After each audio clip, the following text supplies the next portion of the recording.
afternoon, everyone. It's so lovely to see you on this beautiful, beautiful Saturday, May 10th. Welcome to the Iowa City Public Library. My name is Maeve Clark, and I'm Coordinator of Information Oops, my title changed. I'm Coordinator of Adult Services here at the Iowa City Public Library. During the month of May, the library celebrates not only National Historic Preservation Month and local history, but local historian Irving B. Weber. This year, we have a little twist on our Irving B. Weber days during the month of May, and we're calling it WOW, Weber on Wednesday. So we've already kicked off our Weber on Wednesday with a couple of presentations. And next Wednesday, I think you'll all want to come back because you're here for the College Green talk when we have Dr. Schulin, who's here in our audience. And he's going to do, I think it'll be a fascinating presentation on how East Iowa City came to be. So even if you don't live in East Iowa City, pardon me, Jeanette Carter? At 7 p.m. in this same room. And then the following Wednesday, we have a program called Caring for Your Keepsakes. And if you have anything at home that you're trying to preserve or you want information on something that someone else in your family may have, that will be a very interesting program. And again, that will be on a Wednesday night at 7 p.m. in this very same room.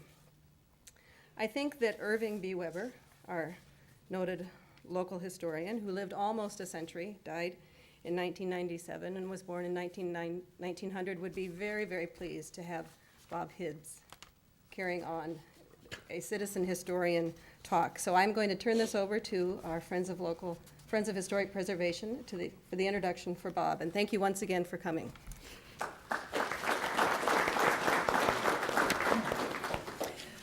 I repeat Maeve saying thank you for coming on such a beautiful day. There's lots of competition. I'm Cecile Kernsley. I'm the Secretary of Friends of Historic Preservation, and I've been asked to introduce Bob Hibbs. Introducing him seems redundant as his reputation precedes him wherever he goes. Nevertheless, I will say that Mr. Hibbs came to town in 1961 as a student at UI, where he earned a writing degree. Subsequently, he stayed on in Iowa City to become a property developer and manager, and since his retirement, a preeminent local historian.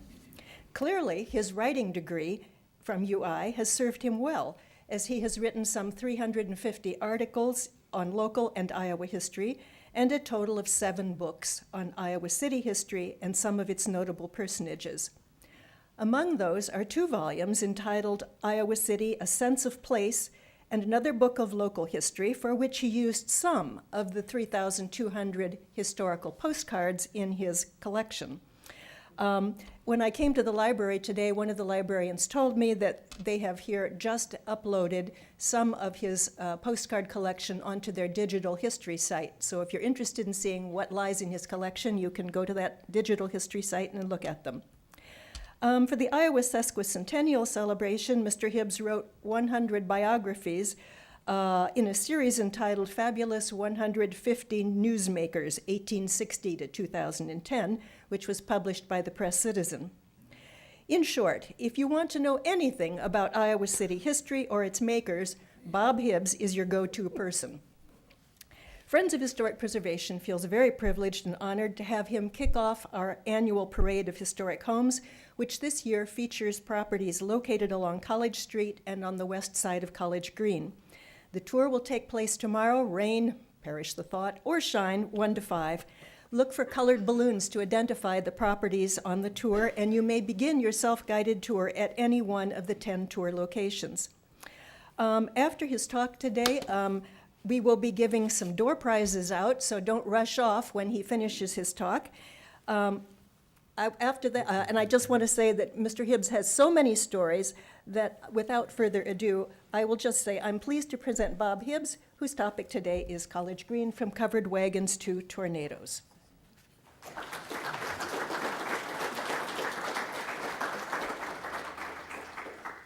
Thank you so much for a generous introduction. I don't think I know everything there is to know about Iowa City history. No one does. We all that are interested in the hobby of local history as a history buff, there's no money to be made in it.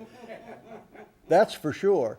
But there is room for any of you in the history movement, the local history movement, and we have the honor of people here today who are contributing mightily and will, as much younger than I, will contribute long after I am moved to Arizona or whatever, and I'm not going to do that, but whatever.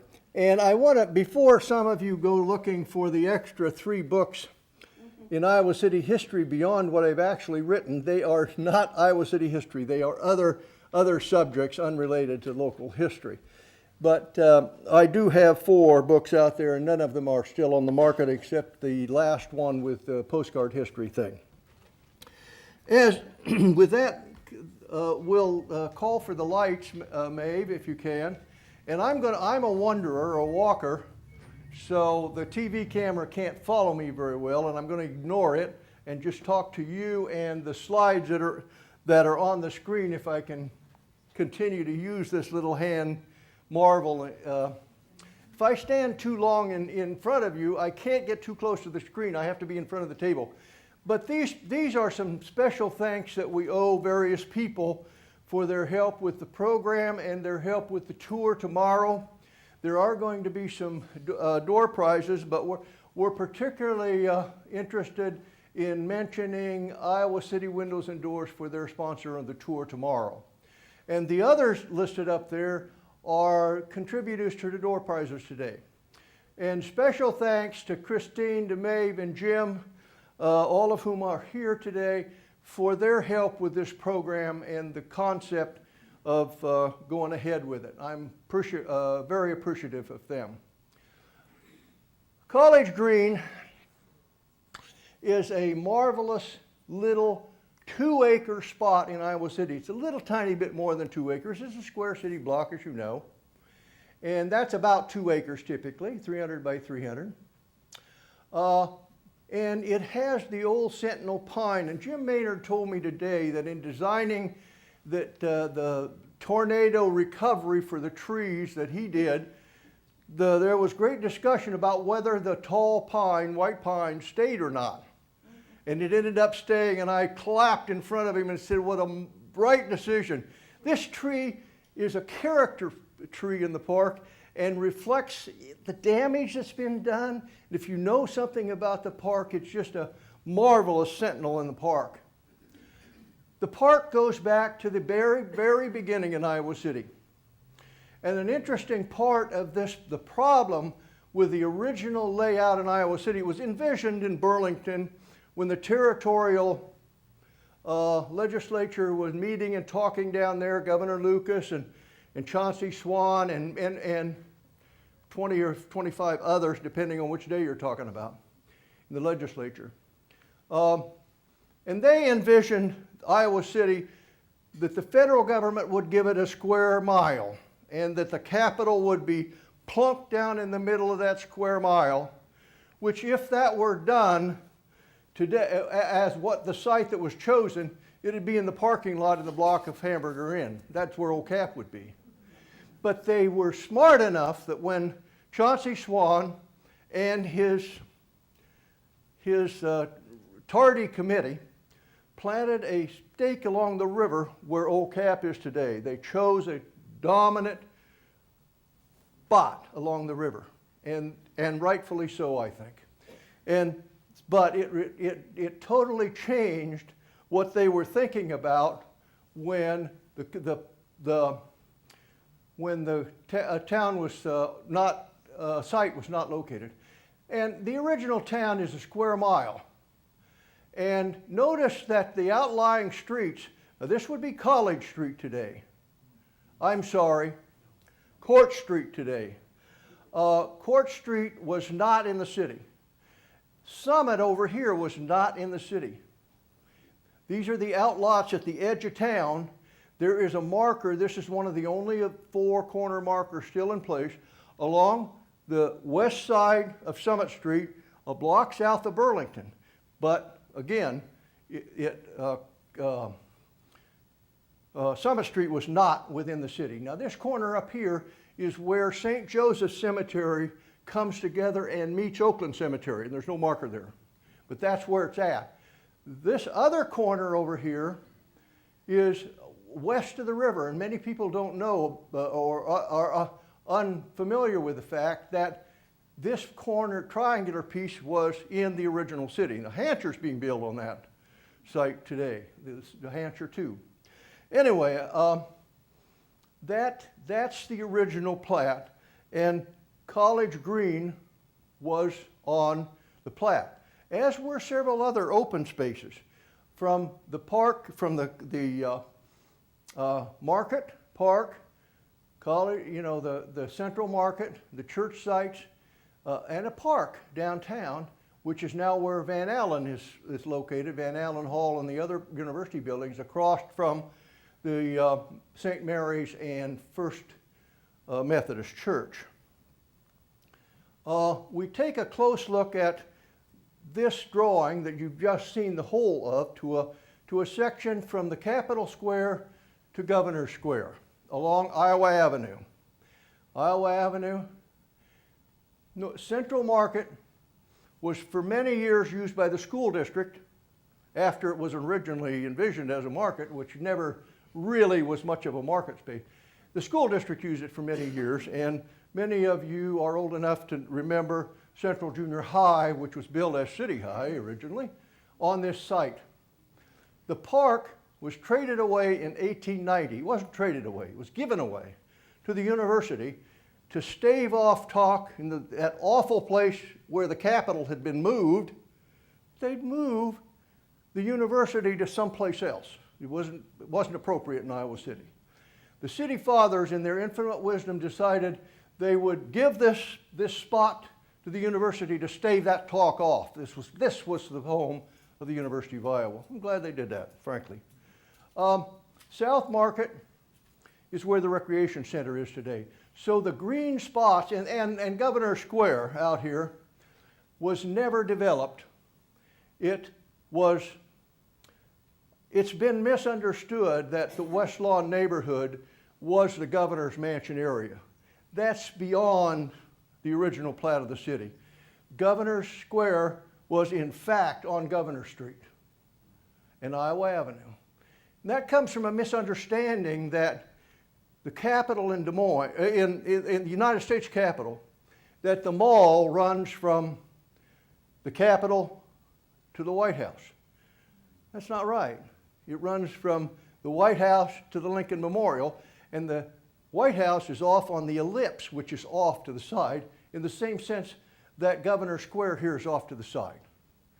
That was the plan of the layout, was to mimic the nation's capital. Today, if you look at the Governor Square site, it's on the hill, and only a couple of blocks from College Street, College Green Park, and those homes sit where, in the block, that was the original Governor Square. This was prepared, as you can see down here in the corner, was a sales map prepared for the Easterners to come out and speculate and buy land and hopefully bid up the prices of lots in the original Iowa City, before Iowa City was anything but a paper tiger. Again, from Capitol Square, which is, of course, Old Cap today, and our park right here. An interesting feature of this map, I'll start with on this screen. Ralston Creek ran through here, and then beside it, they showed the bank, the high ridge above the creek. Now, if you look closely at this map, the creek does not run down along here as it does today, where the College Street Bridge spans over. The creek was moved from this area over here to the far side of those blocks and the far side of the market years and years ago. In fact, probably, and I haven't researched this, so I'm saying probably, when the plug line was built in the 1870s. This is a close-up of that area, and you can see, and I like to see little things that don't pop out on, this is all today. This is all encased in concrete, called a storm sewer today. And the area here has a notation on it of M Springs, which stands for Mineral Springs. This is right in the area of the park. Now, this is just a supplemental slide that shows, and the emphasis I'm trying to make here is how compact we started out, and people think, don't appreciate how tight we were, the community was. Burlington Street was way out in the edge of town, as was anything beyond Lynn. And this was the original city park, which is no more. That's Van Allen. I have put on in this slide in colors the various modern incarnations of things, various locations.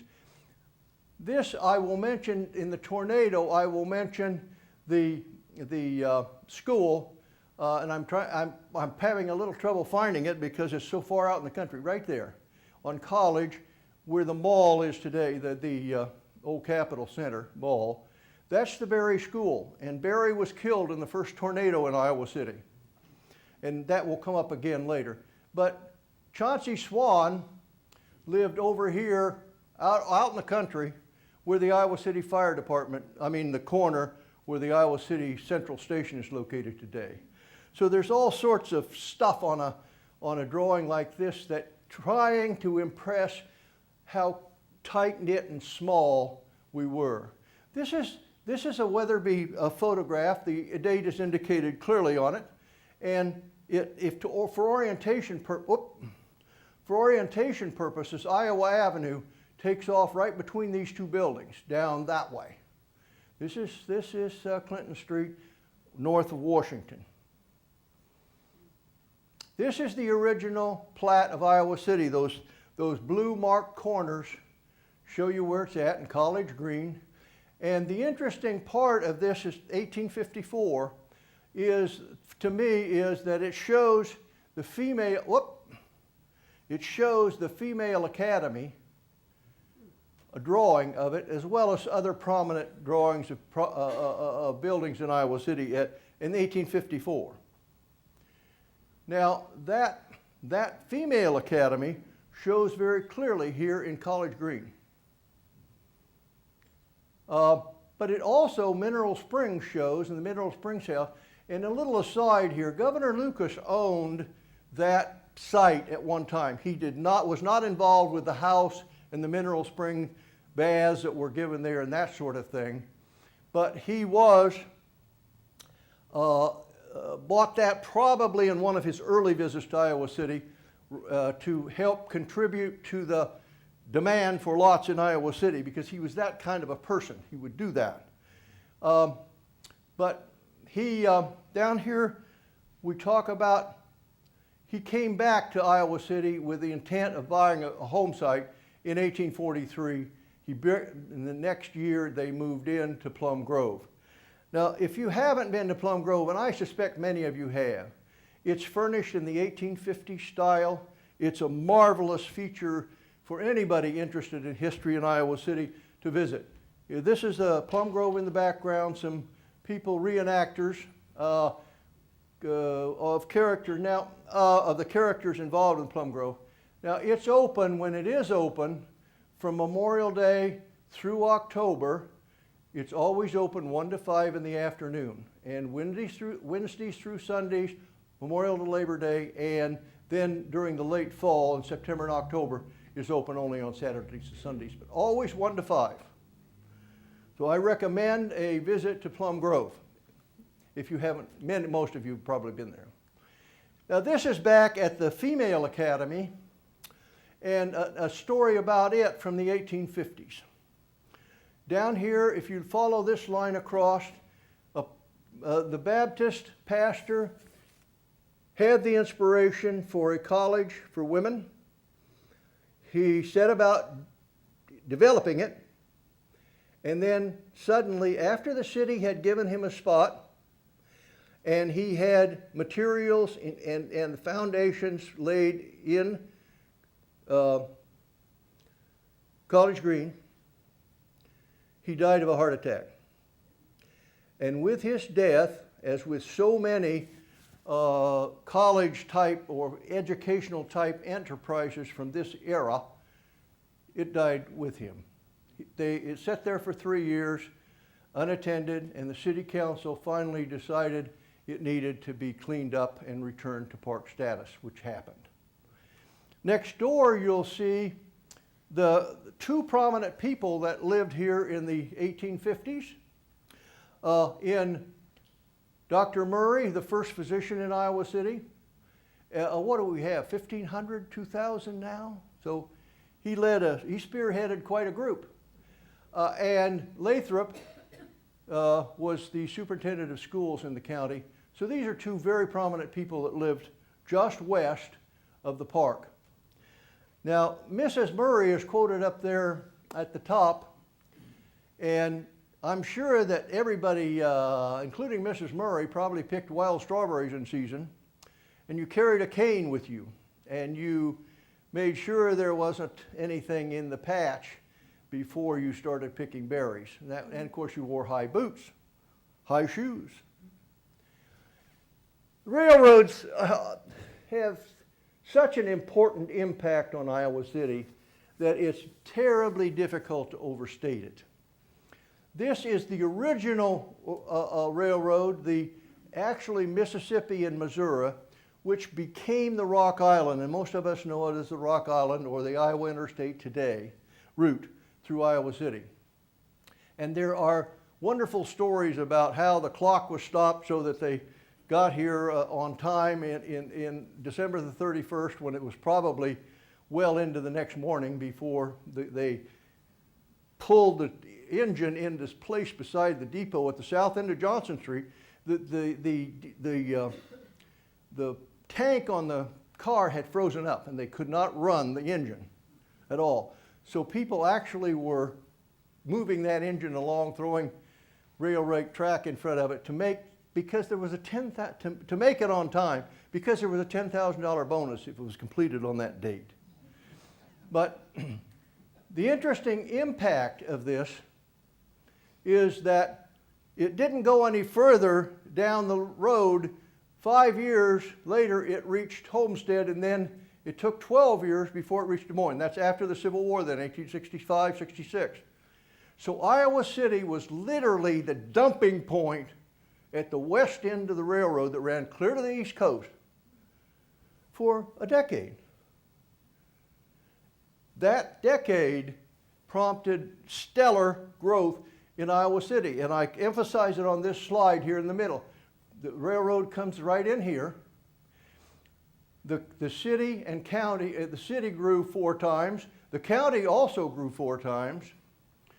And by comparison, if you jump forward to the county also was about 4 times the size of Iowa City, the rural influence in the county. Today, if you look at the latest data for 12, Coralville is adding now, I'm sure today is 20,000 because this is 12 data. And North Liberty, I'm sure, is 15,000 because this is 12 data. And Johnson County is now 81% urban, as opposed, that's just the agricultural shift to the urbanization of the county. But it shows so clearly with the railroad's impact from 1850 to 1860. The station you're all familiar with in south central Iowa, well, and really in central Iowa City, the Wright Street Depot, and this is the successor to the original Johnson Street Depot, which is about 4 or 5 blocks farther east than this facility. College Green was affected more by the plug line. The railroad that came along, as you can see here on its date, and this facility, this building was built in the parking lot today. It's the parking lot for the rec center, right along Ralston Creek. Ralston Creek had been moved over to the east edge of the block, and this facility set just west of the creek, along the creek. And when I came to town in 1961, there was the remnants of this with an addition on it were still in use as a postal sorting facility. The post office had already outgrown what's now the senior center. Before they could get a new post office approved and built, they were using outlying facilities to sort mail. This this route, if as you look at Iowa City and see buildings, like think of the, and I should have this on a slide and I don't, think of the building at the corner of Iowa Avenue and Dodge Street coming in. Down this one way. There's a building there on the corner that's been a restaurant on and off for years, different names, different restaurants. That has an angle frontage on it. It doesn't face it doesn't go straight with the street at all. It's an angle. That's because this railroad line ran across the corner of that lot. It ran on out along the creek and wound around, and City High parking area, a lot of the student parking area down to the south and west from City High, the students park on it, and it was railroad property for this area, this institution, or this railroad. The line then meandered out along what's now Friendship Street and out to Elmira, which is about halfway, if you know modern things, it's about halfway between West Branch and Zolan. It's a crossroads now, there's nothing there. But that railroad moved the creek, and that's the reason that the College Street Bridge is high, where if you go north to Iowa, there's two streets on both sides, they down low bridges or culverts across the creek. This was built up to cross this railroad, an explanation of why. Now, another important facility which originally ran right out by the College Street Park area was the Interurban Railroad. And the Interurban ran from central Iowa City to central Cedar Rapids. And this is, of course, as the slide tells you, is Clinton Street looking north toward the Pentecrest campus. It lasted as passenger service an awfully long time, almost 50 years. It killed the plug line. The plug line was built only so it could connect what's now we think of as Rock Island, but now Interstate Railroad, with the railroad through Cedar Rapids. And it went out to a road that ran from Muscatine to Cedar Rapids and connected, that way it was connected. And when this connection was built directly from downtown Iowa City to downtown Cedar Rapids out through Coralville and North Liberty and so forth, it killed the plug line, literally. This was a route, and many, when you talk about a railroad and you talk about, most people think of multiple cars hooked together. This was never that. This was more like the trolley car system, and it was built by the utility company in Cedar Rapids as a way to use electricity. And many of the pictures they show, this one has the connecting rod running up to a wire which is not in the picture. The wire shows down here. It was electric.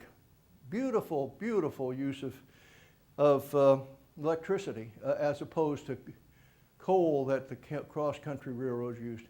It peaked, ridership peaked in 45, and it died, as you see up here, in 53. And it brought many people to sports events in Iowa City. It was heavily used that way. Its motto that it's used, that I've used, is swing and sway. Because the lack of connecting cars to it, a single railroad car, whenever it jostles a little, it really can get swinging back and forth. You know, it doesn't have the cars connected at both ends to help stabilize it. And the Old Dunkel Hotel over here on the edge of the slide is a successor to the Mineral Springs. He offered baths, fancy baths that cured your arthritis and cured all your ills in the Old Dunkel Hotel here at the edge of the slide. Now, the Interurban built this cut that became Highway 6 in later years, was built alongside of that. But the original cut, you came to Iowa City on the Interurban for Cedar Rapids, that view of Old Cap, now these have been opened up in years since, must have been spectacular. It has to be spectacular. And then these are just some of the passes that I have in my collection that shows the existence of the railroad and its use. The railroads through Iowa City, and we're talking about the interurban. This is Iowa Avenue Bridge, and this is Old Cap, so for orientation. This was the Centennial Bridge built in the obvious year, 76, nation's centennial, and the railroad engineers were smart enough back then not to build embankments that blocked rivers. They built high trestles, which of course were horrible to maintain, but that's the original crossing for the Krandic at Iowa Avenue in Iowa City. The rails impacted the town, as I've already said, in many, many, many ways, but the one that really probably helped the spread of the Iowa City outward was the trolley car system. Now, it was never called trolleys in Iowa City. It was always called streetcars. You read an article in the newspaper from that period, and you're going to see it called streetcars. But this is a view up, I believe, up Dubuque Street. Now, you can imagine the railroad crossings that you've all been disgruntled with as you crossed railroads in town. Many times your car jumps foot. These ran down the middle of the street. And you had to cross, every time you made a crossing of them, you had to cross that track. And so it was great time in 1930s when the buses took over for the rail car and they began removing tracks. But in the meantime, there had been 5 routes all over town. The original storage shed was out at the south end of Rundle Street, but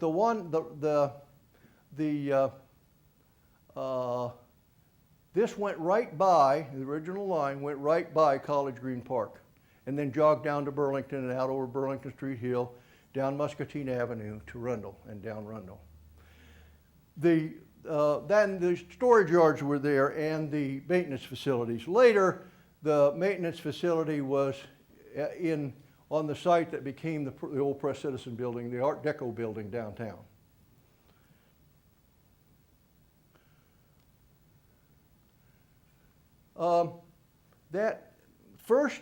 The third line of the trolley system took this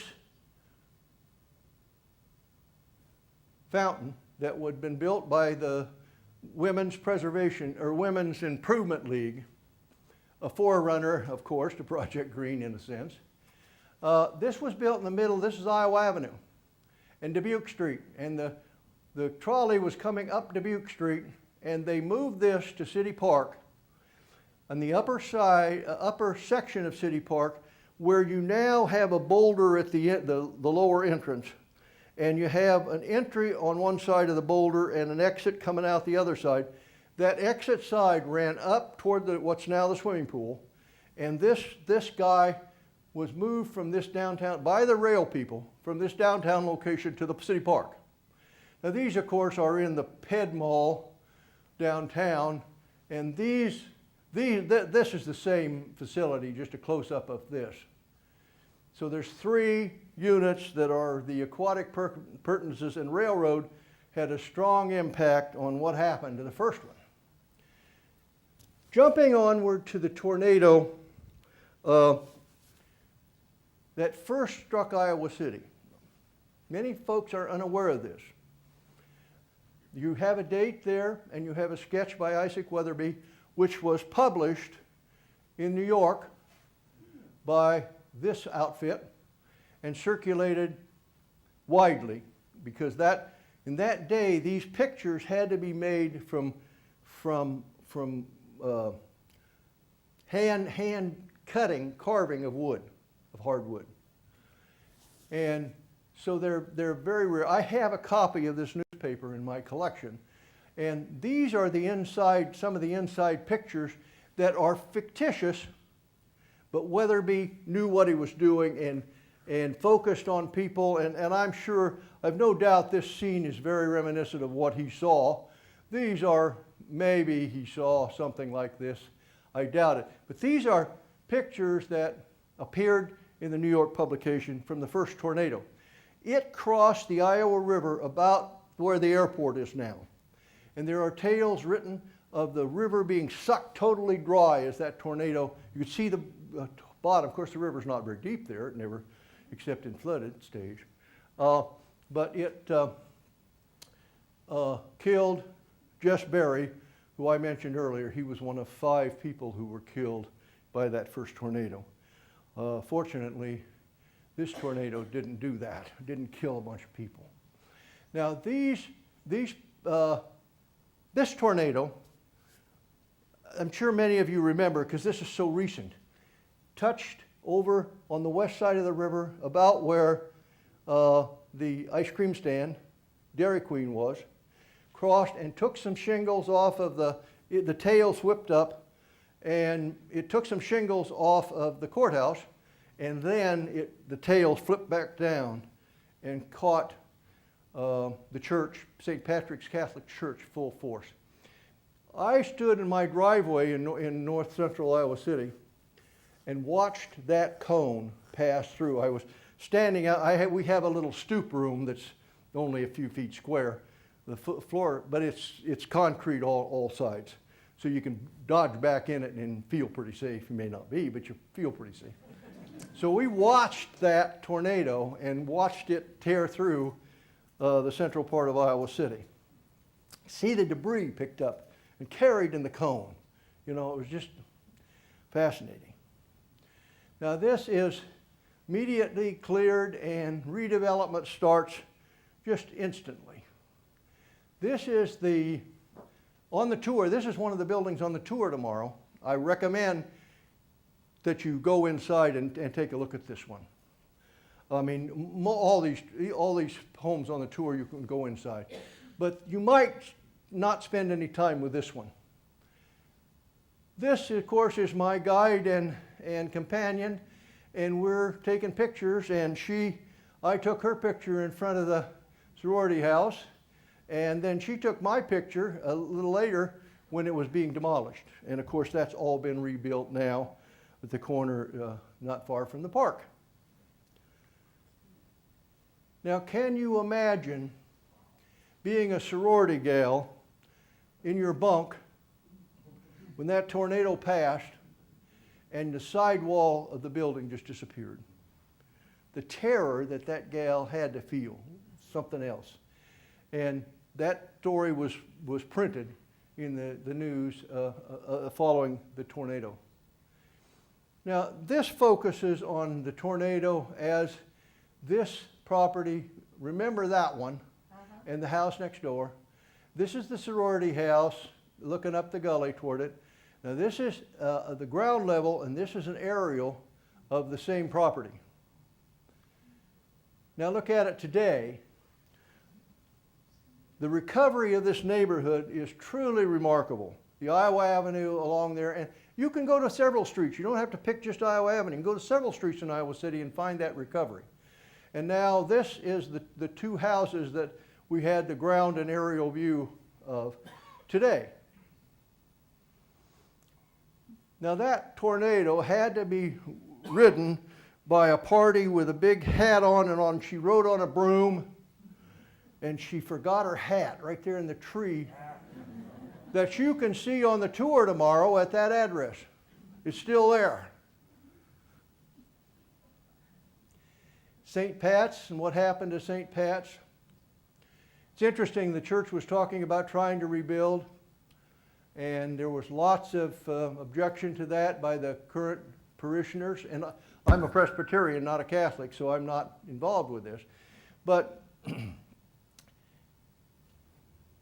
tornado took care of the move, because it destroyed not only the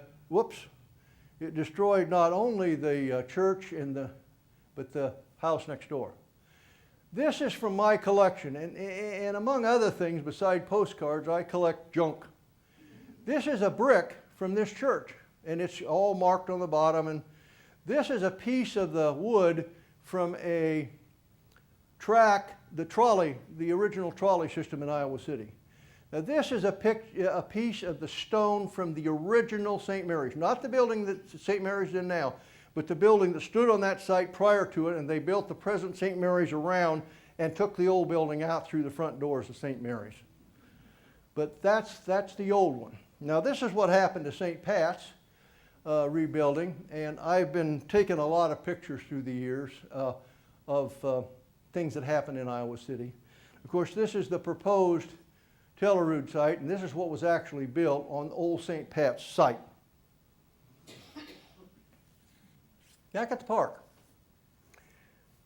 I have to congratulate the planners in this park and the people that laid out the facilities, because it's so small and yet it has so many interesting and useful features in it. Just scattered everywhere. Again, I love my tree. That's the character of that tree, just speaks to what that park has been through. There it is again. Now the neighborhood, the parade of homes, of course, tomorrow, 1 to 5. But the neighborhood, although it's an early, high-end neighborhood, the big expensive homes were built in it. It was North Clinton and South Clinton, the courthouse area, where the original real expensive homes were built. This is kind of the secondary, and then of course it moved on out to Summit, and then it moved to Manville Heights, and now who knows? You know, it's all over. But the homes that are on parade tomorrow, I'm going to run through fairly quickly, but they are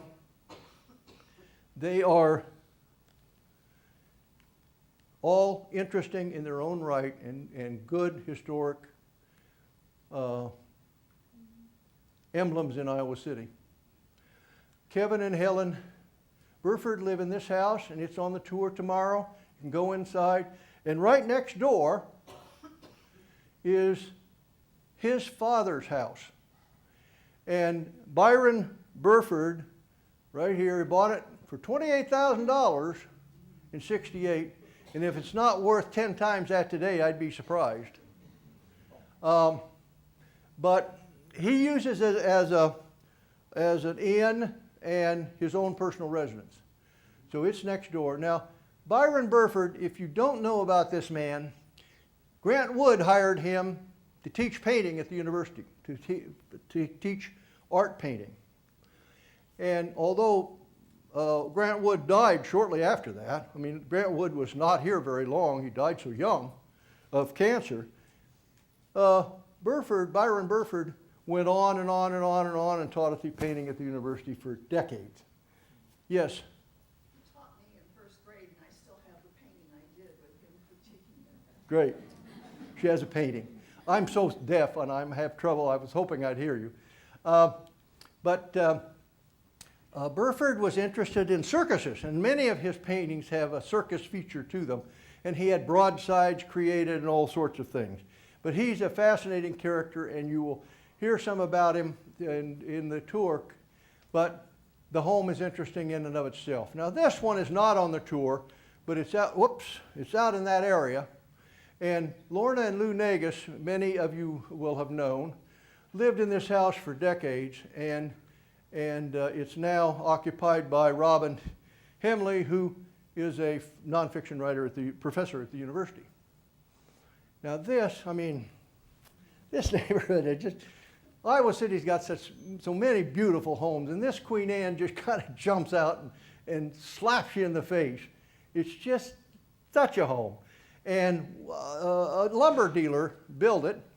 He was a farmer and a man of some means, obviously, but his main business was lumber. And then the Professor Dixon in music at the university lived in it for many years, and now it's moved into caring hands again.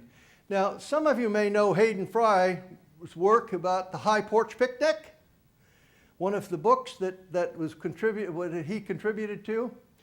And here's your high porch where you could have a picnic up there. So that's a high porch, that's what's meant by high porch for a picnic. This is the interior of the Greek Orthodox Church. Even though you may have no interest in that religion, or if you do, you've been there many times, but if you go in and see the icons, the art in the icons, it's spectacular. This is interesting in that it was grew out of the homeopathic movement in the homeopathic hospital at the university. And right above the door is the emblem, the hospital emblem, that's still visible today. And I just love this classic entrance. But the Rohrbachers came to Iowa City primarily for him to be a professor in the homeopathic hospital at the university, which is where Van Allen Hall is today, across the street from First Methodist Church. And you can see that's a postcard picture. That's the kind of picture that got me interested in old Iowa City, you know? It just kind of grabs you. Now the Rohrbachers originally bought just this house on College, and then they put the hospital behind it. And then in '34, they built the present building beside it over here, and then this was torn down and is the parking lot today. They lived in the house until the late 50s. I have it right here, 1851 about. And the story of this house, that really back at the early period, you know, when it was just their home, before it was the hospital, they had a garage out back. And Rohrbacher had a car, which was not uncommon in 1905 and 1910 period, had no reverse gear in it. You couldn't back up. You just put it neutral and rolled it out. But he didn't do that. He built a garage. He'd open the door, drive his car right straight in the garage. When he got ready to leave, he'd open the door on the other end of the garage and drive on out on the Circle Drive. And that's the story of Dr. Rohrbacher, I guess, and his garage. This house, the Carson House, is on the tour. It's such a delight to look at. It's had many additions put onto it, but the original house is still in prime display, prime maintenance and so forth. And the College Hill Studios, of course, you won't go in there. It's just a walk by, but it's the kind of neighborhood and interesting architecture that jumps out at you in that neighborhood. I'm going to try to take some questions. Now, many of you know I'm very deaf and I don't hear well at all. And we're going to have a microphone if you want to ask a question, and maybe I can hear the PA system. And I'm going to invite my wife to come up, who is my interpreter if I can't hear the PA system, and to repeat questions. Does anybody have a question? Yeah. Just a sec. Go, you go. You choose me. We're live on TV, so I have to hand you the microphone so that the phone can hear you as well as Yeah, my question is, when did all the metal roofs come into being? And why? Metal roofs have been available. In fact, metal roof was originally considered for Old Capitol. They were too expensive.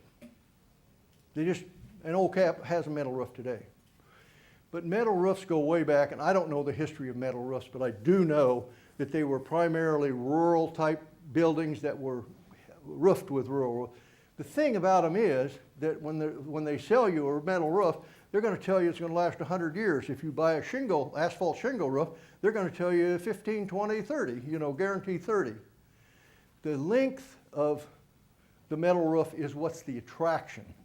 And Old Cap has one today. Well, I guess it's more in reference to like the houses in this neighborhood. A lot of them, had wood shingles, and then a metal roof was put on. And I was told that there was a city ordinance they had to do that because of fires, to prevent fires. I'm not going to try to speak to city rules on preservation. I think that's quicksand. But right, you're correct that many of the changes in the exterior of, not so much interior as exterior of the houses, have to go through a commission approval process in the city now. And that would include the roof, I think. Next. She wants to get a microphone to you so that she gets it recorded for the, yeah, she's back there. Yeah, my question is this, it regards Maud B. Butler. Myself and, you're not hearing? Myself and some of my brothers delivered newspapers to her back in the 40s and 50s. And apparently, she had a brother by the last name Murphy. Now, we understood when we were delivering papers that Maud had never married. Why the difference between the name Murphy and the surname Butler, if they were brother sister? I really can't speak to that detailed question. I really don't know the answer to that. Maud Butler was William Murphy's wife's sister. Oh, okay. So William Murphy married a sister of Maud. Yeah, he married a Butler. Okay. I do know the name thing comes up, and not in this specific case, but names are interesting. If you've done family tree stuff, my grandfather, who was Svan Svensson, immigrated from Sweden and became Henry Swanson in America. That was pretty common. And names were chopped off, particularly the long Eastern European names, to just 4, 6, 10 letters instead of 30. You know, that was very common. Name changes when people immigrated back in this era, you know, before the age of birth certificates, where recording in the family Bible was the way births were recorded. Yes, we have a question. We live on what is now Governor, or what was then Governor Square. Can you tell us a bit about how Governor Square got developed? Margaret, help me, I didn't get. How Governor Square got developed. Oh. When it became clear after 1857, when the state capital was moved from Iowa City to Des Moines, then the state of Iowa technically still owned a lot of this stuff. And it devolved into demand and availability, made available and sold off. There's there was clearly no need for it at that point as a governor's mansion site. The governor was in Des Moines then. Yes, she's had the mic over here. Talk to her to get the mic. Do you have information on the other house on the tour, 109 South Johnson? What about it? Do you have information on 109 South Johnson, which is on the house tour? Oh, yes. I think that's one that it wasn't on my original list. You have, but when people go on the tour tomorrow, 109 109 South Johnson, right? Yes. Is on the tour tomorrow. Yes. Yes, I have information because I live there. It was built by a hardware store owner with his wife, Carrie Mae Thomas. It was W.S. Thomas, and they had it for 50 years in their family until in 1940 they sold it to the Livingstons and Lorna Mathis. Lorna Mathis continued owning it for 50 years. She was the president of the American Red Cross here, and I bought it after 50 years, and I have an inn there. So. Well, thank I you have for to the live another information. 25 Thank you for the years there. information today, and also for your willingness to have the house on the tour. Thank you. Sometime in the 80s or 90s, people said College Hill Park was a high rape zone, and they landscaped it or something. And I wondered, did it have a history like in the 20s and 30s of being a rape area? And how did the landscaping affect the original characteristics? Well, when you talk about the landscape, I'm not sure I follow the question. They cut it down. They came in with bulldozers and took out a bunch of trees and cut it down. And did it destroy a lot of the original features in the park? Well, I think, it is my memory, and I haven't researched that, but they pulled a lot of dirt in and off of a peak and put it in the northwest corner, and that's the reason it's very steep there now, you know, right there. But the whole area, in the olden eras, they moved creeks and moved banks, and we're still doing it today, by the way, but some people growl about it today, and I'm sure there's a story about the railroad being, the trolley car system, being put from North Dubuque that went over toward the cemetery, toward Oakland Cemetery, across to Manville Heights. And they wanted to put a railroad bridge where the Park Road Bridge in that area, right upstream or downstream from the bridge.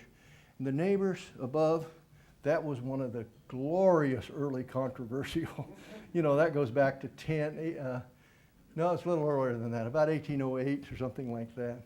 But the topography is changed by mechanical means all the time, you know.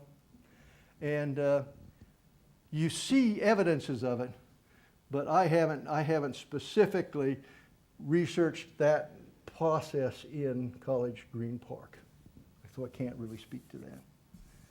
You obviously wanted to highlight it, and I think you have. Well, we have one more question? Okay, we'll take one more question.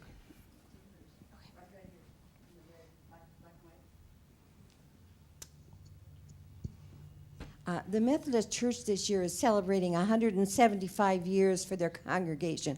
But I noticed on one of your slides, you have a location of the Methodist Church different from where the current location is. Can you mention anything about that? Tell me. The Methodist Church. Oh, yes. Originally was someplace else? Oh, or yes. They're celebrating 175 years. Yeah. Methodism, and I'm a Presbyterian, not a Methodist, okay? But Methodism is split into many branches. And there were 2 original branches in Iowa City. And so the one on Iowa Avenue became the Christian church, or that's now out in River Heights. That church was called Methodist early on. And but First Methodist is a different strain, and they both existed simultaneously, okay? But the one on Iowa Avenue was a very convenient location back in the 1840s. There was a private school that operated out of the basement, had a walk down front in it, to the basement, and had a private school, not public, private school and so forth. So they opened it to meeting hall. During the time the legislature was meeting in Old Cap, they would have functions on the main floor of that building, and there were public lectures and all sorts of things in that era. But that's a different church than First Methodist Church today, although they both existed then. Thank you. Oh, you have another one. One quick comment. I spoke with Jaime Voxman's wife years ago, Lois, and she said that when they were first married and lived in an apartment downtown, on a hot summer night, many people would just grab a sheet and a couple pillows, head up to College Green Park and spend the night. Yeah. Well, and before we end, I think that the one last recent use of College Green Park in Occupy Iowa City is a perfect example of how that park continues to be a central part of Iowa City and continues to be used by the public in many, many different fashions. So, I mean, that's a fairly remarkable thing. After the tornado, we have Occupy Iowa City. And on that note, I'm going to turn the microphone over to Cecile. But first, I'd like to have us all applaud Bob. What a wonderful presentation. Thank you.